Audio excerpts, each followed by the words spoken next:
16 वर्षीय किशोर का खेत में शव मिलने से मचा हड़कंप। ग्रामीणों ने किया रोड जाम। बाड़ी की दुखद खबर। मनोज मीणा पुत्र मुन्ना मीणा निवासी कोहामनी कल सुबह अपने पशुओं को चराने के लिए खेतों की तरफ ले गया था, जो शाम तक घर नहीं पहुंचा। परिवार वालों को चिंता हुई, तब उसकी तलाश की गई। पशुओं को चराने के संभावित स्थानों पर तलाश करते हुए उसके परिजन एवं ग्रामीण कोहामनी नहर के पास एक खेत पर पहुंचे तो वहां मनोज मीणा का शव मिला, जिसकी पत्थरों से कुचलकर बड़ी बेदर्दी से हत्या की गई थी और उसके ऊपर एक प्लास्टिक का कट्टा डाल दिया गया। मासूम किशोर का शव मिलने से ग्रामीणों में हड़कंप मच गया तथा परिवारजनों का रो रो कर बुरा हाल हो गया। उसी समय गुस्साए ग्रामीणों ने बाड़ी बसेड़ी स्टेट हाईवे सड़क पर सबको रखकर जाम लगा दिया। सूचना मिलते ही अतिरिक्त पुलिस अधीक्षक ATF Sarwan Kumar Jhuran police team के साथ मौके पर पहुंचे तथा ग्रामीणों को समझाइश की गई, लेकिन ग्रामीण SP और कलेक्टर को मौके पर बुलाने के लिए अड़ गए। देर रात्रि जिला कलेक्टर श्रीदेवी टी एवं SP विकास सांगवान ग्रामीणों के बीच पहुंची तथा समझाइश कर शव को वहां से हटवाकर अस्पताल की मोर्चरी में रखवाया। बड़ी बेदर्दी से किशोर की हत्या क्यों की गई, इसे लेकर लोगों में अलग अलग तरह की कयास लगाए जा रहे हैं।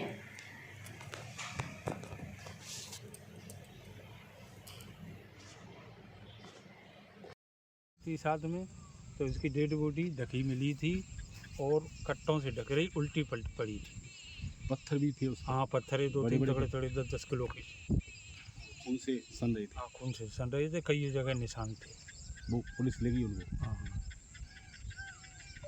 पहले नंबर पर मांगेगा कि जो हत्यारा जिसने जो हत्या की है 17-18 साल के बच्चा से किसी की क्या दुश्मनी हो सकती है, और इतने बेरहमी से मारा है, उसका पूरा सर पूरा कुचल दिया, फरारी मारी है और फिर हत्या छुपाने के ऊपर उससे डेड बॉडी पे ये बोरी रखी है और बोरी के ऊपर फिर एक पत्थर रखा। उन्होंने उसने हत्या छुपाने का पूरा काम किया, पर वो तो ये कि किसी ना किसी के माध्यम से कैसे भी पता पड़ेगा। तो वो वही अभी मैं तो गोवर्धन की परिक्रमा देखने ही आया, तो मेरे पास तो रात को फ़ोन पहुंचा, तो हम रात को अभी सुबह लौट कर नहीं आया, तो मैं सुबह से इधर ही रुका हुआ हूँ।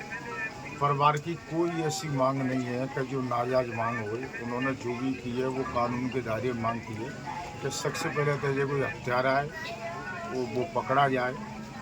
दूसरी जगह जो सरकार जो कानून के दायरे में जो भी मदद आती गरीब परिवार है, और हमारी भी सबकी यही मांग है कलेक्टर साहब SP साहब से और राज्य सरकार से कि जो भी आप हमको ज़्यादा से ज़्यादा रिलीफ दे सकते हैं, इस परिवार को गरीब परिवार है, जो भी आप मदद कर सकते हैं वो ज़्यादा से ज़्यादा इनको सहायता राशि दो, ज़्यादा से ज़्यादा मदद करें परिवार। विधायक महोदय, एक प्रश्न पूछना और चाहूँगा। पिछले कई दिनों से हम देख रहे हैं बाड़ी क्षेत्र में क्राइम का स्तर बढ़ता जा रहा है। आप भी सरकार के ही नुमाइंदे हो, इस मामले में आपका क्या कहना है? देखिए, जो क्राइम करेगा चाहे कोई भी करे, मैं हूँ या आप हैं, जो क्राइम करेगा वो सलाखों के पीछे जाएगा। क्राइम तो होते हैं, ये भी आप देख रहे हैं कि कभी घटना पूरे तरीके से कभी रुकी नहीं। क्राइम हमेशा होते हैं, तो क्राइम के अपराधी वो भी पकड़े जाते हैं और जल्दी से जल्दी जो भी अपराधी, मुझे उम्मीद है वो तो ठीक है। यहाँ एडिशनल ऑफिस है, यहाँ पे अब तो एडिशनल ऑफिस तक आ गई है। CO ऑफिस तो पहले से ही थी, फिर भी ये क्राइम नहीं रुक रहे हैं, क्या कारण है? देखिए, अब क्राइम के काज तो जाके काज तो आप और हम सभी थोड़ा एक्टिव होंगे। जो क्राइम करने वाले नहीं, आप पुलिस प्रशासन की कार्यशैली से संतुष्ट हैं क्या? देखिए, पुलिस प्रशासनिक कार्यशैली से हम संतुष्ट भी है और एक तरीके से नहीं है। अब अभी आपके देवेंद्र जी गए थे, उनके कब आप बताओ कोई कार्य में कोई कमी थी क्या? आप बताओ। तो ऐसा नहीं कह सकते। अभी कोई नया अधिकारी आएगा, जब नया अधिकारी जब वो काम करेगा, जब उसके ऊपर हम कोई उंगली उठा सकते हैं, जब वो फेल होता है या पास होता है। मैं आपसे पूछना चाहता हूँ, बोला आप देवेंद्र के काम से सब संतुष्ट थे कि नहीं थे? पूछ रहा हूँ आपसे भाई। कोई मेरे पास तो मैंने तो बाड़ी के इतने लोगों को मुझे सुना है और सभी लोगों ने मोबाइल पर डाली कि बहुत अच्छा कार्य कर रहे थे, और मैं भी कह रहा हूँ कि वो बहुत अच्छा ही कार्य कर रहे थे। कोतवाली थाना पिछले 15 दिन से खाली पड़ा है, इस पर कोई एक्शन नहीं लिया गया, कोई SHO नहीं लगाया गया अभी तक, इस पर क्या? अब वो तो SP साहब आएंगे। मैं जानता हूँ कि अभी SHO इधर से उधर हुए हैं, कोई रिलीव नहीं हुए हैं। काफ़ी लोग इधर से भी उधर जाएंगे, उधर के भी इधर आएंगे, काफ़ी ट्रांसफ़र हुए, तो उसकी वजह से थोड़ी सी ये समस्या हो सकती है। पर बकाया ये कि उनका डिपार्टमेंट है, मेरे से ज़्यादा वो बता सकते हैं।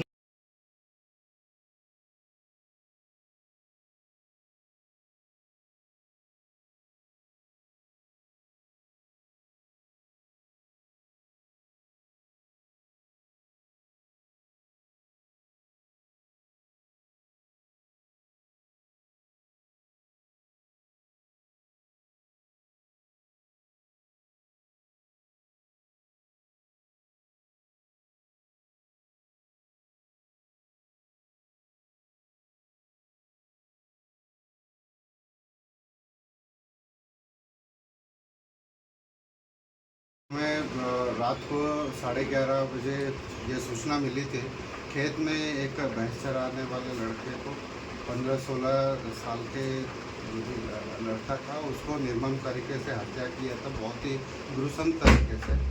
और उसको लेके कुछ परिवार वालों में रोष था और उनका कहना ये था कि इसका जल्दी से खुलासा होना चाहिए। और लगातार हमारे यहाँ पे एसडीएम और डीवाईएसपी साहब उनसे बात कर रहे थे पोस्टमार्टम करने के लिए। बाकी जो गरीब लोग हैं, गरीब परिवार से है, उनको हम जो भी कानूनी तरीके से और जो सरकार के जो भी स्कीम्स है उसमें जो मुआवजा दिला सकते हैं उसमें दिलाने के प्रयास करेंगे। और इनसे यही रिक्वेस्ट किया है कि भाई आप बॉडी को पोस्टमार्टम करने दीजिए और पोस्टमार्टम के लिए अभी शिफ्ट हो रहा है और पोस्टमार्टम से जो भी जल्दी से जल्दी हम खुलासा करेंगे। सर, पिछले दिनों में देखा जा रहा है कि बाड़ी क्षेत्र में क्राइम दिनों दिन बढ़ता जा रहा है। इसको लेकर कोई प्लानिंग प्रशासन की पुलिस के साथ समन्वय करके ऐसा कुछ? देखिए, आप ऑब्जर्व किए होंगे फसल बुआई से पहले जब कई सारे इश्यूज रहते हैं और कई ऐसे टाइम पे जब ज़मीन जोतने के मैटर होता है, आपसी लड़ाई होती है ज़मीन को लेके। हम यही कहना चाहते हैं कि भाई आप लोग आपसी सद्भावना से लड़ाई झगड़ा ज़मीनी विवाद निपटाए। अगर कोई इशू है तो प्रशासन के पास आए, नपवाई जो भी करना है वो करा देंगे। आपस में कानून अपने हाथ में लेने की ज़रूरत नहीं है। और दूसरी बात है, सिर्फ बाड़ी नहीं है ये तो, देखिए एज ए टाइम बढ़ते जा रहा है, ज़मीन की कीमत बढ़ती जा रही है। इसी वजह से भी लोगों में ये जो गांव में जो प्रेम भाव था वो धीरे धीरे कम होते जा रहा है ना। तो मैं लोगों से अनुरोध करता हूँ भाई कोई भी इशू है कानून अपने हाथ में नहीं लिया जाए और एम्प्लॉयमेंट के और पढ़ाई के तरफ ध्यान दें। और एसपी साहब लगातार अपने पुलिसिंग से कर रहे हैं। सर 8 घंटे कैसे हो गए? यहाँ पे आवागमन बाधित हो रहा है, लोग परेशान हो रहे हैं।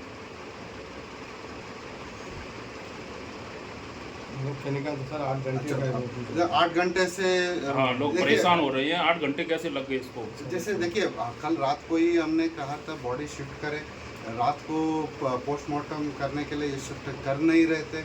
और दूसरी बात ये है कि ये जो कानून बना है डेड बॉडी को रख के उस पे ऊपर ये नहीं कर, उसका अपमान नहीं करेंगे, वो इनको समझा रहे थे। बट इनमें जो कुछ लोग हैं बाहर से जो असामाजिक तत्व ये यहाँ पे हावी हुए थे और हमारी बात नहीं मान रहे थे और प्रशासन को, यहाँ लोकल प्रशासन से बात भी नहीं मान रहे थे। अभी कुछ जिम्मेदार नेता आए और उनसे वार्ता हुई, अब बॉडी शिफ्ट कर रहे हैं। Okay sir. पुलिस की संवेदनशील पहल, एकल बुजुर्ग को दिलाया परिवार का साथ। सनमथुरा धौलपुर की प्रमुख खबर। पुलिस अधीक्षक विकास सांगवान के निर्देशन व अतिरिक्त पुलिस अधीक्षक वैभव शर्मा एवं अतिरिक्त पुलिस अधीक्षक एटीएफ बाड़ी श्रवण कुमार झुरण के सुपरविजन में धौलपुर पुलिस द्वारा आमजन की समस्याओं के त्वरित एवं मानवीय समाधान की दिशा में निरंतर कार्य किया जा रहा है। इसी क्रम में सनमथुरा थाना पुलिस ने एक सराहनीय एवं संवेदनशील पहल करते हुए पारिवारिक विवाद के कारण अपने परिवार से अलग रह रहे एक बुजुर्ग को पुनः उनके परिवार से मिलाकर घर वापसी कराई। ग्राम कोनेसा निवासी बुजुर्ग नथुआराम मीणा, जो 3 पुत्रों के पिता हैं, पारिवारिक अनबन के चलते पिछले कुछ समय से अपने परिवार से अलग रह रहे थे।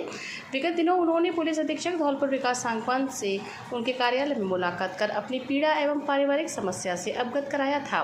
बुजुर्ग की समस्या को गंभीरता एवं संवेदनशीलता से लेते हुए पुलिस अधीक्षक सांगवान ने तत्काल थानाधिकारी सनमथुरा को आवश्यक कार्यवाही कर पारिवारिक स्तर पर समाधान कराने के निर्देश दिए। निर्देशों की पालना में सनमथुरा थाना पुलिस ने बुजुर्ग नथुआराम मीणा के पुत्र एवं परिवार के अन्य सदस्यों को थाने बुलाकर उनकी काउंसलिंग की। पुलिस अधिकारियों ने परिवार के सभी सदस्यों को बुजुर्ग के सम्मान, उनके अधिकारों तथा पारिवारिक जिम्मेदारियों के प्रति जागरूक करते हुए आपसी संवाद एवं समझाइश के माध्यम से विवाद का समाधान कराया।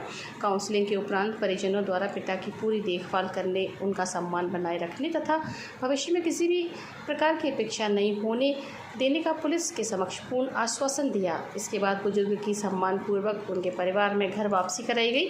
लंबे समय बाद परिवार का साथ मिलने पर बुजुर्ग के चेहरे पर खुशी साफ दिखाई दी।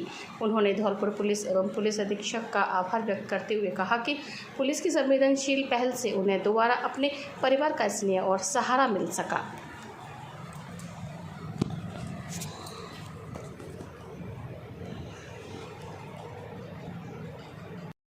अब इसको बढ़िया रखना, देखो अकेला नहीं रहना चाहिए, बुजुर्ग है, एकल बुजुर्ग पुरुष है। अब आपकी जिम्मेदारी है, इसको बढ़िया रखो। और ये हमारा पिता ही तो है ना, अपना पिता ही तो है। एक बढ़िया सेवा करना है, इसका बुढ़ापा है, इसकी बढ़िया सेवा करो बेचारे की।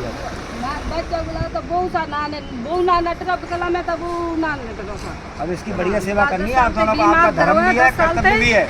आप इसके पुत्र हो और सरकारी आदमी हो, आप पता नहीं जमीन अकेला रहना इसका ठीक नहीं है मेरे हिसाब से। बुढ़ापे में क्या करेगा बेचारा अभी है? इसको सही रखो, प्यार से रखो। ठीक है साहब, ठीक है बाबा। 29वें जिला स्थापना दिवस की पूर्व संध्या पर रड़गवा ताल पर दीपदान कार्यक्रम आयोजित। करौली की प्रमुख खबर। 29वें जिला स्थापना दिवस की पूर्व संध्या पर शनिवार को रड़गवा ताल पर दीपदान कार्यक्रम का आयोजन किया गया। इस अवसर पर उप जिला कलेक्टर प्रेमराज मीणा ने जिले के गौरवशाली इतिहास, भौगोलिक विशेषताओं, विकास यात्रा एवं समृद्ध सांस्कृतिक धरोहर की जानकारी देते हुए उपस्थित जनों को जिला स्थापना दिवस की शुभकामनाएं दी। दीपदान कार्यक्रम के उपरांत शहनाई वादन सहित अन्य सांस्कृतिक प्रस्तुतियां आयोजित की गई। आंगनबाड़ी कार्यकर्ताओं ने भी दीप प्रज्वलित कर जिले के उज्जवल भविष्य, निरंतर प्रगति एवं समृद्धि की कामना की। जिला स्थापना दिवस के उपलक्ष्य में जिला कलेक्टर कार्यालय सहित शहर के प्रमुख चौराहों एवं विभिन्न राजकीय कार्यालयों को आकर्षक रोशनी से सजाया गया, जिससे पूरे शहर में उत्सव का वातावरण रहा। कार्यक्रम में सूचना एवं जनसंपर्क कार्यालय के सहायक निदेशक धर्मेंद्र कुमार मीणा, CDPO करौली सहित विभिन्न विभागों के अधिकारी, कर्मचारी एवं आंगनबाड़ी कार्यकर्ता उपस्थित रहे।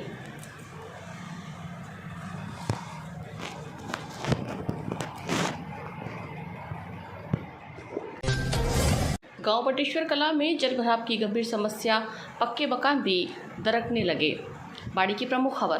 भारतीय जनता पार्टी बिजौली मंडल उपाध्यक्ष DR शर्मा ने जिला कलेक्टर धौलपुर को पत्र लिखकर बताया है कि गांव बटेश्वर कला में जलभराव की भीषण समस्या हो गई है, जहां लोगों का आना जाना भी मुश्किल हो रहा है।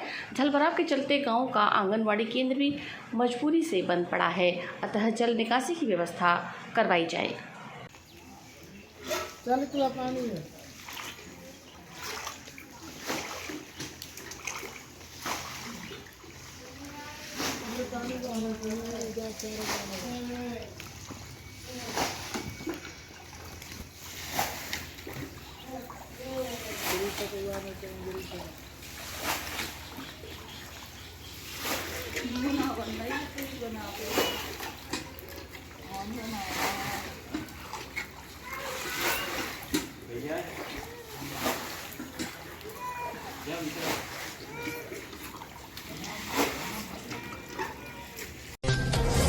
शिक्षकों ने आमजन एवं राहगीरों को शरबत पिलाया, गर्मी से मिली राहत।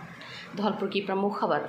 राजस्थान पंचायती राज एवं माध्यमिक शिक्षक संघ की ओर से संचालित सार्वजनिक प्याऊ जल मंदिर पर गुप्त नवरात्रों के शुभ अवसर पर शिक्षकों ने भीषण गर्मी में शीतल जल के साथ मीठा शरबत पिलाकर राहगीरों के कंठ तरकर सामाजिक सरोकार निभाए। इस दौरान शिक्षाविद मनोज मीणा ने अपने परिजनों के साथ जल मंदिर पर पहुंचकर अपनी दादी स्वर्गीय श्रीमती शीला देवी की प्रथम पुण्यतिथि के मौके पर राहगीरों को शीतल शरबत का प्रबंध किया।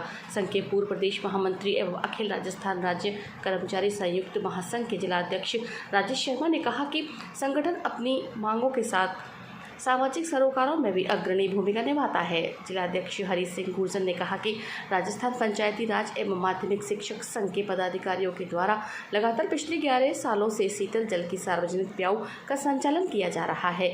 इस अवसर पर संघ के कोषाध्यक्ष नंद किशोर लोधी, अनिल मिश्रा, कैलाश चंद, दिनेश शर्मा, कमरुद्दीन, गिरीश शर्मा, रामेश्वर सिंह सहित कई पदाधिकारी मौजूद रहे।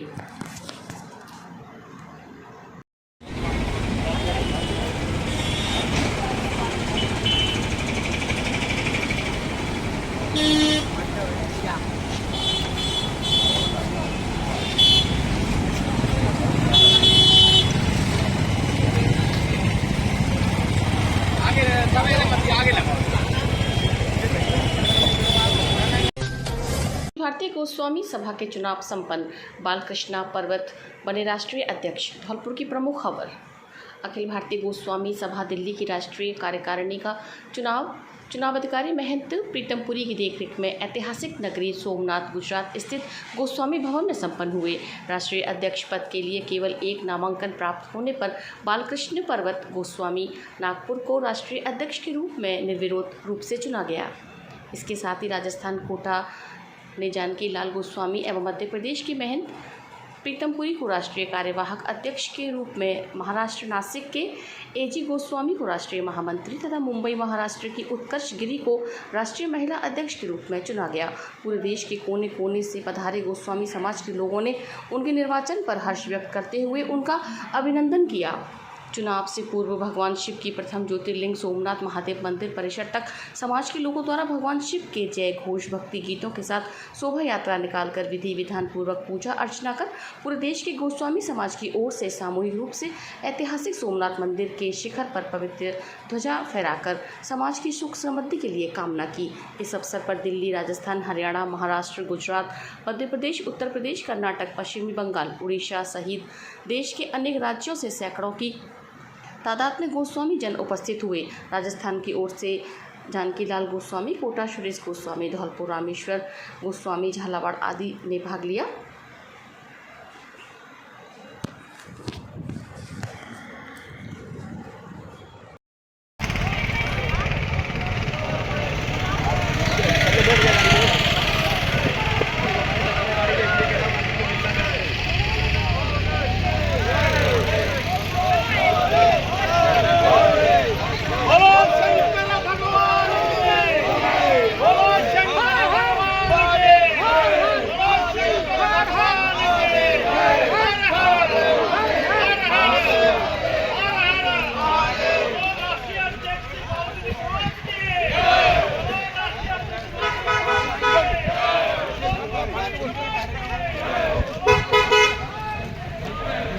हमारी वीडियो पसंद आई हो तो लाइक, कमेंट व शेयर करें और ऐसे ही वीडियोस को देखने के लिए आप हमारे YouTube चैनल VBN भव्य वसुंधरा न्यूज को सब्सक्राइब कर बेल आइकन को प्रेस करें।